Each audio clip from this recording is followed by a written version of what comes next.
Halo, Shalom Bapak Ibu Saudara sekalian yang dikasihi Tuhan. Saya percaya saudara menanti-nantikan saat ini ya, saat teduh bersama-sama. Saudara, karena gereja sudah mulai kebaktian offline lagi ya, ada banyak hal yang harus mulai saya kerjakan, saya siapkan. Dan ada beberapa orang bertanya pada saya, Pak, bagaimana? Apakah saat teduhnya masih bisa terus berjalan? Karena mereka mengikuti saat teduh ini dengan rutin begitu ya. Dan saya bilang saya berusaha semaksimal mungkin kita tetap jalan ya, walaupun memang kalau gereja sudah mulai jalan lagi ya, otomatis waktu saya sudah mulai tersita, tapi saya akan berusaha semaksimal mungkin. Nah, untuk yang kemarin saya minta maaf, saya tidak bisa upload ya, saya tidak bisa rekam, saya tidak ada waktu untuk rekam, jadi saya hanya saat teduh pribadi kemarin. Tanpa saya rekam seperti ini. Tetapi hari ini saat teduhnya masih ada lagi. Yuk kita akan bersaat teduh bersama-sama. Kita kembali datang dalam hadirat Tuhan. Semoga saat teduh yang saya rekam ini, saya bagikan, boleh menjadi berkat bagi saudara sekalian. Mari kita bersama-sama masuk dalam hadirat Tuhan. Tuhan memberkati. Puji Tuhan. Kita pujikan satu pujian yang liriknya berkata, sungguh besar setiamu, itu ya.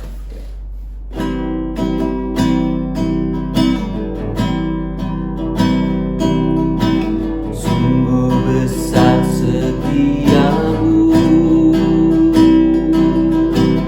nyata di sepanjang hidupku. Darahmu telah layakan kehidupanku.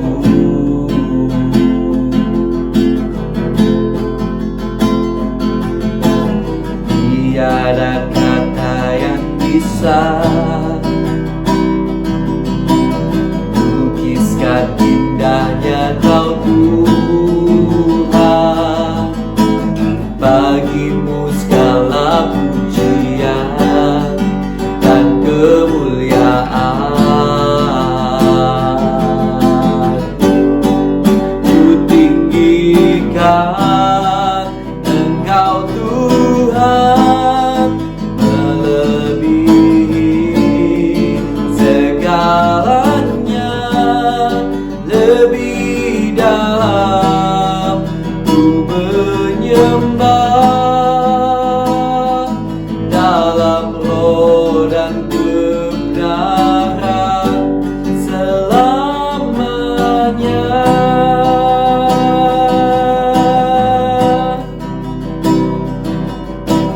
Sungguh besar setiamu, nyata di sepanjang hidupku. Darahmu telah layakan kehidupanku.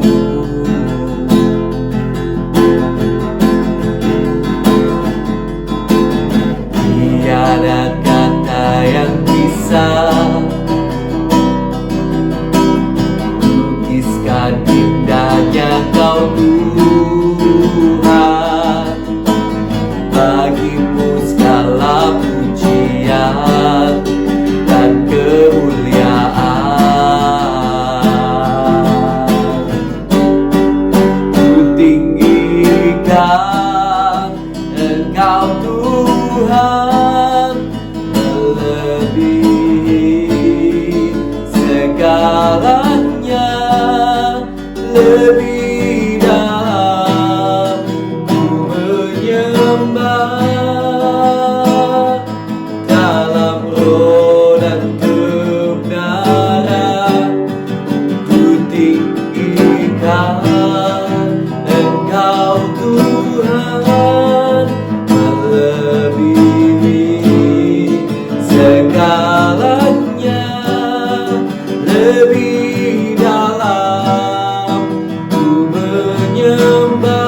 Tiada kata yang bisa melukiskan indahnya Kau Tuhan.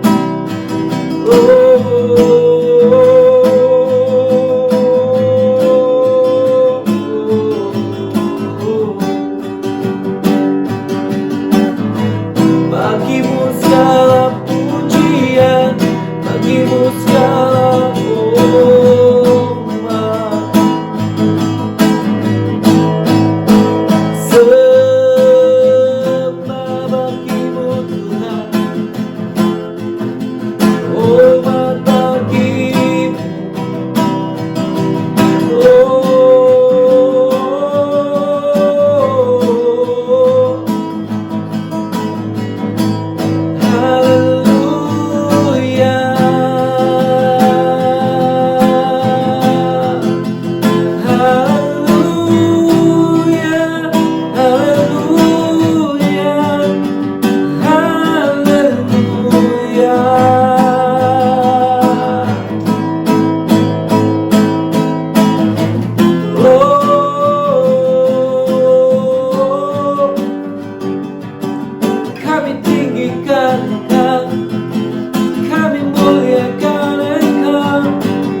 Terima kasih Tuhan.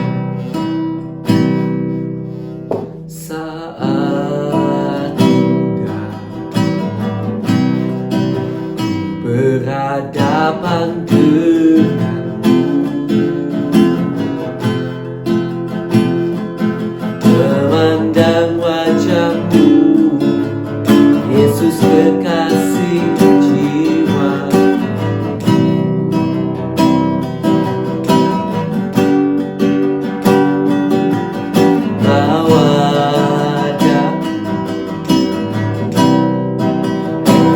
Dalam peluk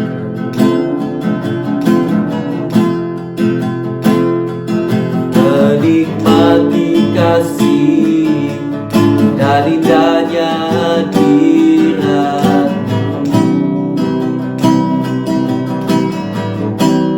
hadirat-Mu, Tuhan, ku rasakan kekudusan-Mu Bapa, penuhiku. Ku rindu selalu diam dalam bait-Mu, menikmati kasih anugerah-Mu.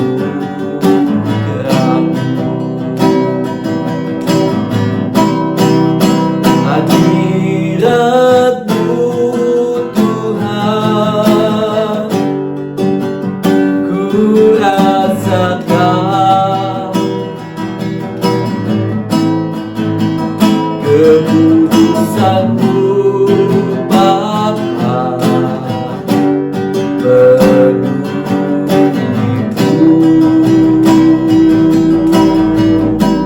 Ku rindu selalu diam dalam bait-Mu, menikmati kasih anugerah-Mu.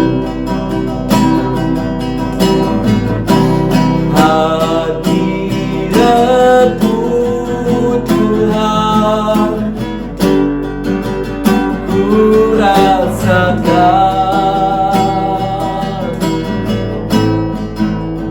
kekudusan-Mu Bapa, penuhiku.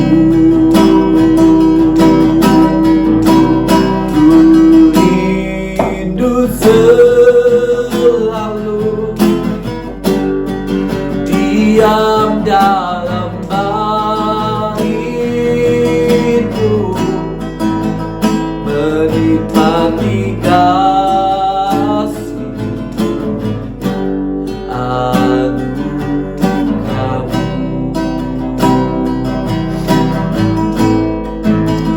Menikmati kasih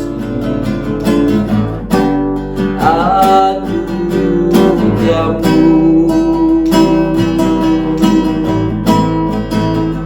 Menikmati kasih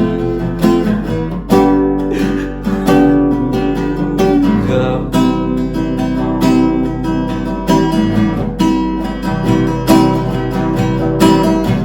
Oh Tuhan, saat indah bersama-Mu, hanya bersama-Mu, itu yang terbaik Tuhan, itu yang terindah, itu yang termanis, itu yang terbaik Tuhan.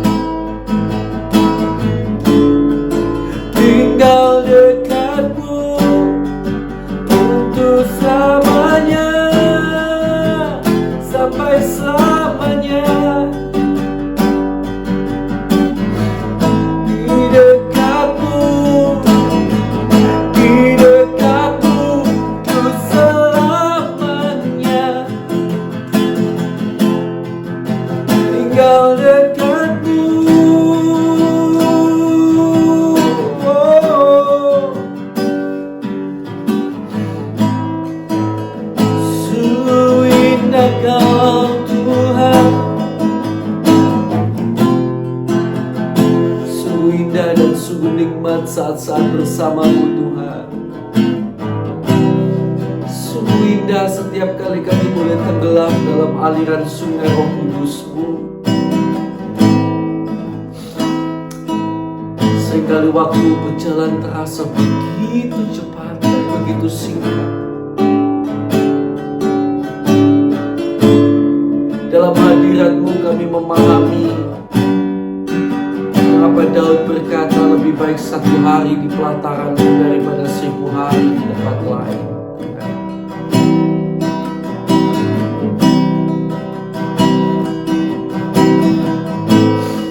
Dalam hadirat-Mu kami memahami mengapa pemazmur berkata demikian. Kami sadar karena memang lebih baik 1 hari di pelataran-Mu daripada ketika kami di luar hadirat-Mu. Sungguh indah saat bersamamu, tak terukur oleh apapun. Kau yang terindah, Kau yang terbaik, Kau yang terbesar, Kau yang termanis di hidupku. Terima kasih Tuhan Yesus. Kami bersyukur. Sebentar Tuhan, kami akan masuk dalam pembacaan firman, berbicara lebih jauh. Berikan bekal pada kami untuk menjalani kehidupan kami ini Tuhan. Biar kami hidup menurut jalan dan kehendak-Mu saja. Tolonglah kami Tuhan, tolonglah kami Tuhan. Inilah kami. Di dalam nama Tuhan Yesus Kristus, kami mau sama-sama membaca firman Tuhan. Haleluya. Amin. Puji Tuhan.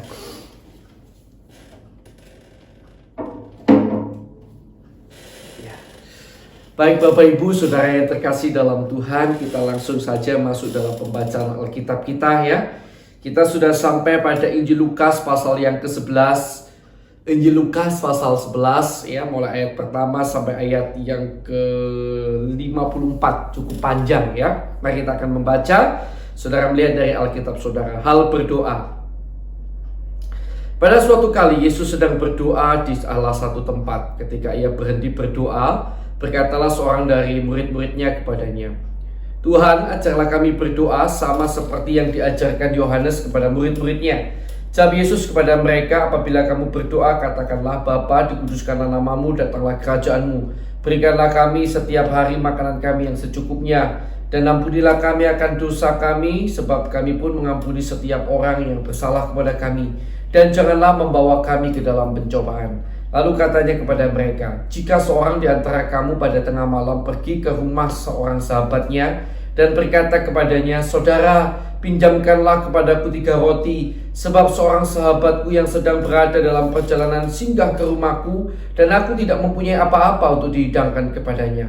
Masakan ia yang di dalam rumah itu akan menjawab, Jangan mengganggu aku, pintu sudah tertutup dan aku serta anak-anakku sudah tidur, aku tidak dapat bangun dan memberikannya kepada saudara. Aku berkata kepadamu, sekalipun ia tidak mau bangun dan memberikannya kepadanya, karena orang itu adalah sahabatnya, namun karena sikapnya yang tidak malu itu, ia akan bangun juga dan memberikan kepadanya apa yang diperlukannya. Oleh karena itu aku berkata kepadamu, mintalah maka akan diberikan kepadamu, carilah maka kamu akan mendapat, ketoklah maka pintu akan dibukakan bagimu. Karena setiap orang yang meminta menerima, dan setiap orang yang mencari mendapat, dan setiap orang yang mengetok baginya pintu dibukakan. Bapa manakah di antara kamu jika anaknya minta ikan daripadanya akan memberikan ular kepada anaknya itu ganti ikan? Atau jika ia minta telur akan memberikan kepadanya kalajengking? Jadi jika kamu yang jahat tahu memberi pemberian yang baik kepada anak-anakmu, apalagi Bapamu yang di surga, ia akan memberikan Roh Kudus kepada mereka yang meminta kepadanya. Yesus dan Beelzebul. Pada suatu kali Yesus mengusir dari suatu setan yang membisukan. Ketika setan itu keluar, orang bisu itu dapat berkata-kata, maka heranlah orang banyak.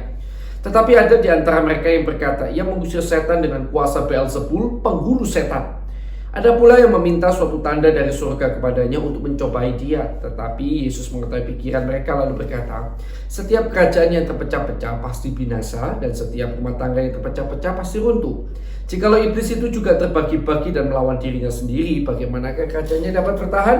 Sebab kamu berkata bahwa aku mengusir setan dengan kuasa Beelzebul. Jadi, jika aku mengusir setan dengan kuasa Beelzebul, dengan kuasa apakah pengikut-pengikutmu mengusirnya? Sebab itu merekalah yang akan menjadi hakimu. Tetapi jika aku mengusir setan dengan kuasa Allah, maka sesungguhnya kerajaan Allah sudah datang kepadamu. Apabila seorang yang kuat dan yang lengkap bersenjata menjaga rumahnya sendiri, maka amanlah segala miliknya. Tetapi jika seorang yang lebih kuat daripadanya menyerang dan mengalahkannya, maka orang itu akan merampas perlengkapan senjata yang diandalkannya dan akan membagi-bagikan rampasannya. Siapa tidak bersama aku, yang melawan aku, dan siapa tidak mengumpulkan bersama aku, yang mencerai-beraikan. Kembalinya roh jahat. Apabila roh jahat keluar dari manusia, ia pun mengembar ke tempat-tempat yang tandus mencari perhentian, dan karena ia tidak mendapatnya, ia berkata, aku akan kembali ke rumah yang telah kutinggalkan itu. Maka pergilah ia dan mendapati rumah itu bersih tersapu dan rapi teratur. Lalu ia keluar dan mengajak 7 orang lain yang lebih jahat daripadanya, dan mereka masuk dan berdiam di situ. Maka akhirnya keadaan orang itu lebih buruk daripada keadaannya yang semula. Maaf ya. Maka akhirnya keadaan orang itu lebih buruk daripada keadaannya semula. Siapa yang berbahagia? Ketika Yesus masih berbicara, berseolah seorang perempuan dari antara orang banyak itu, dan berkata kepadanya, berbahagialah ibu yang telah mengandung engkau dan susu yang telah menyusui engkau. Tetapi ia berkata, yang berbahagia ialah mereka yang mendengarkan firman Allah dan yang memeliharanya. Dan Yunus, ketika orang banyak mengerumuninya, berkatalah Yesus, angkatan ini adalah angkatan yang jahat. Mereka menghendaki suatu tanda, tetapi kepada mereka tidak akan diberikan tanda selain tanda Nabi Yunus. Sebab seperti Yunus menjadi tanda untuk orang-orang Niniwe, demikian pula lah anak manusia akan menjadi tanda untuk angkatan ini. Pada waktu penghakiman, ratu dari selatan itu akan bangkit bersama orang dari angkatan ini, dan ia akan menghukum mereka. Sebab ratu ini datang dari ujung bumi untuk mendengarkan hikmat Salomo, dan sesungguhnya yang ada di sini lebih daripada Salomo. Pada waktu penghakiman, orang-orang Niniwe akan bangkit bersama angkatan ini, dan mereka akan menghukumnya. Sebab orang-orang Niniwe itu bertobat waktu mereka mendengarkan pemberitaan Yunus, dan sesungguhnya yang ada di sini lebih daripada Yunus. Pelita tubuh, tidak seorang pun yang menyalakan pelita lalu meletakkannya di kolong rumah atau di bawah gantang, melainkan di atas kaki dian supaya semua orang yang masuk dapat melihat cahayanya. Matamu adalah pelita tubuhmu. Jika matamu baik, teranglah seluruh tubuhmu, tetapi jika matamu jahat, gelaplah tubuhmu. Karena itu perhatikanlah supaya terang yang ada padamu jangan menjadi kegelapan. Jika seluruh tubuhmu terang dan tidak ada bagian yang gelap, maka seluruhnya akan terang sama seperti apabila pelita menerangi engkau dengan cahayanya. Yesus mengecam orang-orang Farisi dan ahli-ahli Taurat. Ketika Yesus selesai mengajar, seorang Farisi mengundang dia untuk makan di rumahnya, maka masuklah ia ke rumah itu lalu duduk makan. Orang Farisi itu melihat hal itu dan ia heran karena Yesus tidak mencuci tangannya sebelum makan. Tetapi Yesus berkata kepadanya, kamu orang-orang Farisi, kamu membersihkan bagian luar cawan dan pinggan. Kamu membersihkan bagian luar dari cawan dan pinggan, tetapi bagian dalammu penuh rampasan dan kejahatan. Orang-orang bodoh, bukankah dia menjadikan bagian luar, dia juga yang menjadikan bagian dalam? Akan tetapi berikanlah isinya sebagai sedekah, dan sesungguhnya semuanya akan menjadi bersih bagimu. Tetapi celakalah kamu, hai orang-orang Farisi, sebab kamu membayar persepuluhan dari selasi, ingu, dan segala jenis sayuran, tetapi kamu mengabaikan keadilan dan kasih Allah. Yang satu harus dilakukan dan yang lain jangan diabaikan. Celakalah kamu, hai orang-orang Farisi, sebab kamu suka duduk di tempat terdepan di rumah ibadah dan suka menerima penghormatan di pasar. Celakalah kamu, sebab kamu sama seperti kubur yang tidak memakai tanda, orang-orang yang berjalan di atasnya tidak mengetahuinya. Seorang dari antara ahli-ahli Taurat itu menjawab dan berkata kepadanya, Guru, dengan berkata demikian, kau menghina kami juga. Tetapi yang menjawab, celakalah kamu juga, hai ahli-ahli Taurat, sebab kamu meletakkan beban-beban yang tak terpikul pada orang, tetapi kamu sendiri tidak menyentuh beban itu dengan satu jari pun. Celakalah kamu, sebab kamu membangun makam nabi-nabi, tetapi nenek moyangmu telah membunuh mereka. Dengan demikian kamu mengaku bahwa kamu membenarkan perbuatan-perbuatan nenek moyangmu, sebab mereka telah membunuh nabi-nabi itu dan kamu membangun makamnya. Sebab itu hikmat Allah berkata, Aku akan mengutus kepada mereka nabi-nabi dan rasul-rasul, dan separuh dari antara nabi-nabi dan rasul-rasul itu akan mereka bunuh dan mereka aniaya. Supaya dari angkatan ini dituntut darah semua nabi yang telah tertumpah sejak dunia dijadikan, mulai dari darah Habel sampai kepada darah Zakaria yang telah dibunuh di antara Mezbah dan rumah Allah. Bahkan aku berkata kepadamu, semuanya itu akan dituntut dari angkatan ini. Celakalah kamu, hai ahli-ahli Taurat, sebab kamu telah mengambil kunci pengetahuan, kamu telah mengambil kunci pengetahuan, Kamu sendiri tidak masuk ke dalam, dan orang yang berusaha untuk masuk ke dalam kamu halang-halangi. Dan setelah Yesus berangkat dari tempat itu, ahli-ahli Taurat dan orang-orang Farisi terus-menerus mengintai dan membanjirinya dengan rupa-rupa soal. Untuk itu, mereka berusaha memancingnya supaya mereka dapat menangkapnya berdasarkan sesuatu yang diucapkannya. Puji Tuhan, ayat hari ini cukup panjang ya, tetapi apa yang Tuhan tahu dalam hati saya adalah dalam ayat yang ke-5 sampai ayat yang ke-8 ya. Bapak Ibu bisa baca nanti lagi ulang ayat 5 sampai 8 sekali lagi. Di mana Yesus memberikan sebuah perumpamaan tentang berdoa, kan kita tahu ya. Di mana dalam perumpamaan itu digambarkan ada seorang yang kedatangan tamu begitu. Lalu dia tidak mempunyai sesuatu untuk dihidangkan kepada tamunya ini. Maka dia pergi ke rumah sahabatnya dan meminta daripadanya tengah malam, pada waktu malam. Kemudian inti kisah itu, karena orang yang kedatangan tamu ini terus meminta dengan tidak malu-malu kepada sahabatnya ini, sekalipun posisi sudah malam, maka akhirnya sahabat itu memberikan roti dan lain sebagainya kepada orang yang memintanya. Kan begitu ya kisahnya ya. Banyak kali kita hanya melihat kisah ini dari sudut bahwa kita harus meminta kepada Tuhan itu terus-menerus. Dan kemudian seringkali juga hanya dihubungkan dengan kebutuhan jasmani kita sendiri. Tetapi bila kita mau menilik perumpamaan ini dengan seksama, perhatikan begini. Ketika Yesus memberikan perumpamaan, digambarkan tentang orang ini kedatangan tamu. Perhatikan ya, orang ini kedatangan tamu dan dia tidak punya sesuatu untuk dihidangkan kepada tamunya. Betul ya? Itu di ayat yang ke-6 itu ya. Sebab seorang sahabatku yang sedang berada dalam perjalanan singgah ke rumahku dan aku tidak mempunyai apa-apa untuk dihidangkan kepadanya. Jadi perhatikan. Orang ini meminta roti, meminta sesuatu kepada sahabatnya yang pada waktu tengah malam itu, yang rumahnya digedor-gedor mungkin ya. Itu bukan untuk dirinya loh. Perhatikan perumpamaan ini baik-baik. Tetapi untuk sahabatnya yang tadi tamunya itu. Jadi bukan untuk dirinya. Mungkin dia sudah makan, tetapi dia tidak punya sesuatu untuk tamunya. Paham ya di sini ya? Jadi dia menggedor rumah sahabatnya yang tengah malam itu untuk dia punya sesuatu bagi tamunya. Bukan bagi dirinya sendiri, tetapi bagi orang lain. Supaya tamunya yang datang itu ada sesuatu dimakan, karena dia dari perjalanan. Kalau memang Yesus ingin kita hanya berdoa untuk diri kita sendiri dengan tidak jemu-jemu, saya rasa tidak perlu ada kata-kata cerita tentang orang yang kedatangan tamu. Bisa saja Yesus tinggal bilang, bagaimana kalau orang itu lagi tidak punya makanan ya, tengah malam lapar, lalu pergi ke rumah saudaranya menggedor, kan begitu ya, untuk dirinya sendiri kan ya. Jadi nanti akhirnya dapat roti, karena tidak malu-malu akhirnya dapat roti untuk untuk diri sendiri karena belum makan, lapar. Tapi perhatikan kisahnya menarik untuk orang lain. Jadi hari ini lagi-lagi saudara yang dikasih Tuhan, ketika kita menilik firman Tuhan dengan benar, kita belajar tentang pentingnya doa syafaat. Berdoa untuk kepentingan orang lain dengan tidak jemu-jemu kepada Tuhan. Ayat ini kalau kita tilik dengan seksama bukan bicara tentang meminta dengan tidak jemu-jemu bagi kepentingan kita sendiri, tetapi meminta dengan tidak jemu-jemu bagi kepentingan orang lain. Itulah sebabnya dalam setiap acara saat teduh ini saya mengajak saudara belajar juga berdoa bagi kepentingan orang lain. Sekalipun saya tahu mungkin banyak dari antara saudara sudah mulai bosan ya saat teduhnya dengan yang ada doa syafaatnya, bahkan mungkin jangan-jangan ada yang skip gitu ya. Saya tidak tahu, tapi mungkin jangan-jangan nggak ada yang skip ya, luar biasa saudara.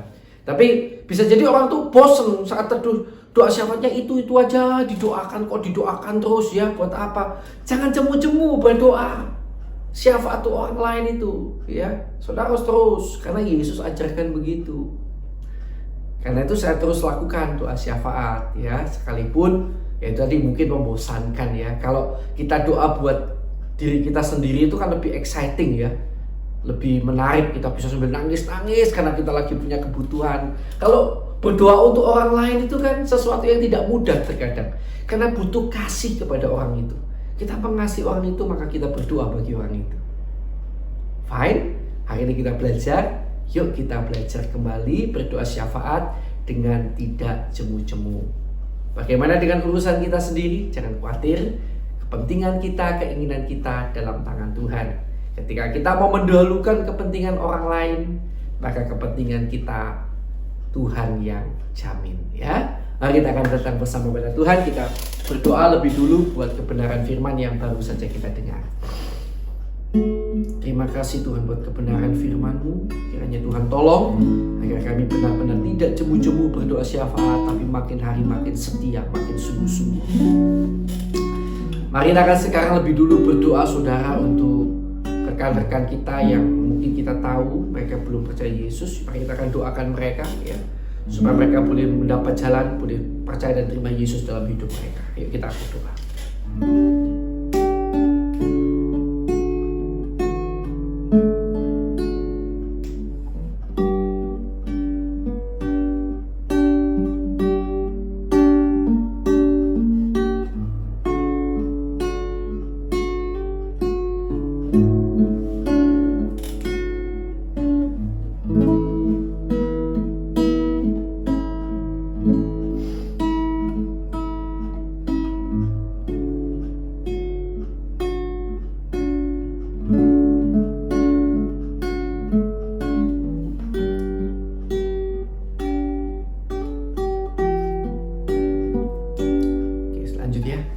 Terima kasih Tuhan, kami juga berdoa bagi saudara-saudara kami seiman di seluruh dunia yang masih mengalami derita, aniaya, penderitaan karena nama Kristus, karena mereka berpegang pada kebenaran firman.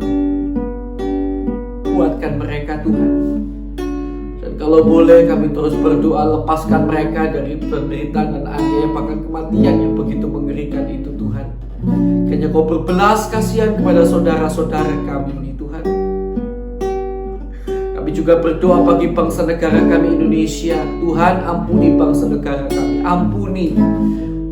Ampuni pemimpin bangsa kami, pendahulu bangsa kami, bahkan kami umat-Mu di Indonesia. Ampuni Tuhan, ampuni Tuhan. Kiranya Tuhan memberikan pertobatan atas Indonesia. Tuhan mencurahkan damai sejahtera atas Indonesia, mencurahkan kesehatan atas Indonesia, mencurahkan keamanan atas Indonesia, kesejahteraan atas Indonesia. Bahkan Tuhan akan mencurahkan roh pengenalan dan takut akan Tuhan. Banyak jiwa-jiwa boleh dituai dan dimenangkan bagi kemuliaan nama-Mu di Indonesia. Dalam nama Yesus, Tuhan tolong Indonesia. Berkat-Mu kiranya ada sebangsa di negara kami Indonesia Tuhan. Kami juga berdoa Tuhan untuk setiap orang yang disebut sebagai seorang hamba Tuhan, termasuk hamba-Mu yang adalah seorang hamba Tuhan, seorang gembala sidang. Setiap orang yang disebut gembala sidang, penginjil, guru injil, evangelis, memiliki gelar teologi, orang-orang yang memiliki gelar teologi, yang memiliki gelar-gelar kependetaan. Tuhan, kami berdoa bagi mereka, bagi kami semuanya, dan seisi rumah tangga kami. Tidak jemu-jemu kami mohon Tuhan, berikan kami hati yang tulus di hadapan-Mu. Tuhan, kiranya tolong agar seisi rumah tangga kami tulus melayani Tuhan, mencintai Tuhan. Tidak ada yang menyakiti hati Tuhan kiranya. Tuhan, jauhkan dari sikap-sikap, tindakan-tindakan yang mempermalukan nama Tuhan. Kiranya Tuhan menjadikan kami berkat dan kemuliaan bagi nama Tuhan. Kiranya Tuhan juga memperlengkapi, mencukupkan segala yang kami perlukan. Dan kiranya di dalam nama Tuhan Yesus, Tuhan juga akan menolong. Sehingga Tuhan memperlengkapi kami dengan kemampuan-kemampuan yang lebih-lebih lagi. Agar kami, para pelayan-pelayan-Mu ini Tuhan, boleh semakin efektif bekerja di dalam ladang-Mu, memenangkan lebih banyak jiwa dan membawa lebih banyak jiwa untuk bersungguh-sungguh di hadapan-Mu Tuhan. Kami juga berdoa untuk jemaat-jemaat yang kami gembalakan, kami layani. berikan pertumbuhan rohani yang baik kepada mereka. Berkati mereka rohani dan jasmani. Berikan mereka kesehatan. Tutup bungkus mereka dengan kuasa darah-Mu. Berkat-Mu atas jemaat-jemaat kami semuanya Tuhan. Terima kasih Tuhan, terima kasih Tuhan. Kami bersyukur kepada-Mu Bapa. Puji Tuhan, puji Tuhan. Mari kita akan berdoa lebih jauh. Di dalam nama Tuhan Yesus Kristus, kami juga berdoa untuk saudara-saudari kami yang hari-hari ini dalam kondisi sakit ya Tuhan. Di dalam nama Tuhan Yesus Kristus, saudara-saudari kami yang dalam kondisi sakit ini, kami berdoa Tuhan kiranya Kau jamah mereka. Engkau menyembuhkan mereka. Di dalam nama Tuhan Yesus Kristus, dalam nama Tuhan Yesus Kristus, jamah-Mu mengalir, menyembuhkan, menolong mereka Tuhan. Dan kami berdoa di dalam nama Tuhan Yesus Kristus, untuk setiap orang yang di dalam masalah. Kalau masalah-masalah ini terjadi karena kesalahan kami umat-Mu Tuhan, ampuni kiranya kesalahan kami Tuhan. Ampuni. Kiranya Tuhan akan tunjukkan kesalahan kami, dan Tuhan akan tolong kami untuk mampu bertobat. Dan bila masalah ini terjadi karena Tuhan punya rencana tersendiri, Tuhan kuatkan kami, tolong kami Tuhan, agar kami boleh tampil sebagai pemenang, bahkan lebih daripada pemenang. Kami boleh menang atas segala masalah kami boleh tegar, kami boleh kuat, dan sampai kami melihat sinar kemuliaan Tuhan dinyatakan lewat kehidupan kami. Dalam nama Tuhan Yesus Kristus, dalam nama Tuhan Yesus Kristus, kami serahkan setiap juga yang terikat oleh dosa. Di dalam nama Tuhan Yesus Kristus, segala kuasa kegelapan, kuasa iblis yang mengikat anak-anak Tuhan sehingga terus berbuat dosa, kami ikat, kami patahkan, kami usir Kau keluar di dalam nama Tuhan Yesus Kristus. Di dalam nama Tuhan Yesus Kristus, kuasa darah Yesus menguasai kami. Di dalam nama Tuhan Yesus Kristus, di dalam nama Tuhan Yesus Kristus. Terima kasih Tuhan, terima kasih Tuhan. Haleluya. Nah sekarang saudara, saya persilakan saudara, kita akan berdoa untuk doa pribadi kita masing-masing. Mari kita akan berdoa sama-sama untuk pergumulan kita masing-masing.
Terima kasih Tuhan, terima kasih Tuhan.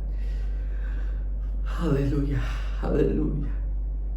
Dan sekarang ya Tuhan, kami menyerahkan kehidupan kami sepanjang hari ini ke dalam tangan kasih dan kemurahan-Mu. Kiranya Kau memberkati keluarga kami, pekerjaan kami, pelayanan kami. Mohon kasih karunia-Mu agar dalam segala perkara kami mempermuliakan nama-Mu. Jauhkan kami dari segala dosa-dosa Tuhan. Jauhkan kami dari segala kejatuhan-kejatuhan. Tolong kami agar menyenangkan hati-Mu. Terima kasih Tuhan, terima kasih. Dalam nama Allah Bapa, Allah Anak, Allah Roh Kudus, kami serahkan hidup kami dalam tangan-Mu Tuhan. Haleluya. Amin. Puji Tuhan. Puji Tuhan. Selamat pagi Bapak Ibu Saudara kasih Tuhan. Selamat beraktivitas. Tuhan Yesus memberkati saudara.